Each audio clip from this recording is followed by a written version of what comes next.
Iba pang balita, naglunsad ng Oplan Hubaran ang Land Transportation and Franchising Regulatory Board at Land Transportation Office laban sa mga bus sa EDSA na balot ng advertisements. Para sa detalye, balita mo kami, Jackie Zay. Pinaigting ng LTFRB, LTO, DOTC at MMDA ang Oplan Hubaran o Memorandum Circular Order 2013-005. Kaugnay ang mga advertisement stickers na nakalagay sa mga bus na halos matabunan na ang kabuuan nito dahil labag ito sa batas na promoprotekta sa kaligtasan ng Noong 2009 pa unang nasimula ng batas na ito at nireforma ngayong 15 ng Setyembre sa kabila ng 10 araw na palugit na ibinigay ng mga ahensya sa public buses. Marami pa rin ang lumabag dito. Umaabot na sa mahigit 50 ang nahuli ngayong umaga pa lamang kung saan tinikita ng mga nahuling bus drivers at tinanggalan ng mga plaka. Hindi naman sinabi sa amin na bawal yun yung paglagay niyan eh. Kung pwedeng makikiusap mo na kami na pagbigyan mo na ngayon, okay. Mamaya pag-aray namin, ipatampid na namin yan. At ito naman ang pahayag ng ilang pasahero ng bus. Talagang abala. Kung malilate ako, may bawas yan sa oras. Sana po, pag ganitong oras sana, ng mga hindi na nila hulihin muna. Kasi mga rush hour ito eh. Ayon kay LTFRB Chairman Attorney Winston Guinness, wala silang papalagpasin sa kautosang ito dahil maliban sa sapat ang palugit na binigay sa mga kumpanya ng bus, dapat unahin ang kapakanan at kaligtasan ng bawat pasahero. Ito po ang required natin mga regulations na lang ngayon. Ang pwede po doon lang sa gitna, sa baba, axle to axle, tsaka sa likod.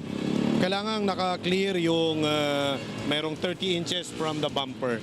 Sa amin, nababalutan, wala na kaming makitang marking, kaya talagang seryosohan na ho ito.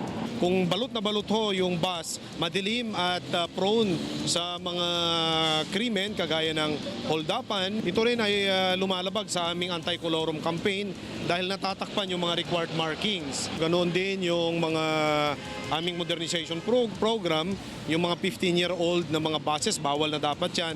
Pero dahil dito ay nagagawa nila ng paraan na takpan kung ano na yung mga luma, lalo na yung mga second-hand or imported na mga sasakyan.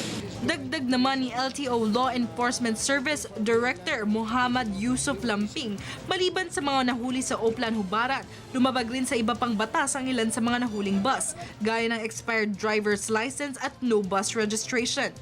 May 3-4 kami na uling buses, expired yung OR and CR nung rehistro ng sasakyan niya. Expired yung lisensya ng driver, yung seatbelt, yung mga taillights, yung mga headlights. Yung mga road safety po, in-inspection natin yung isang bus na ina-apprehen natin.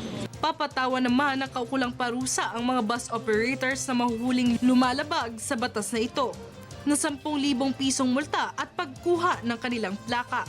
Hindi naman kami umagis na doon. Kung nabigla lang kami, kung ang amin naman, kung pwedeng makiusap mo na kami ngayon, okay, mamaya pagbalik namin ng garahe, ipa-alis namin yan. Pwede po siya kami pagbigyan. Natikita na po kayo, sabihin nyo sa operator ninyo, magbabayad ng 10,000 ang penalty. Kami po ay umingi ng paumanhin, pasensya sa publiko na kasi malaking abala pag pinara yung isang bus para po ito sa kaligtasan ng lahat.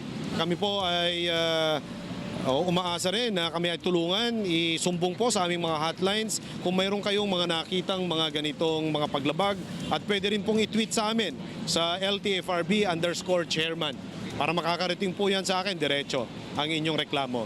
Para sa Telebisyon ng Bayan, Jackie Say.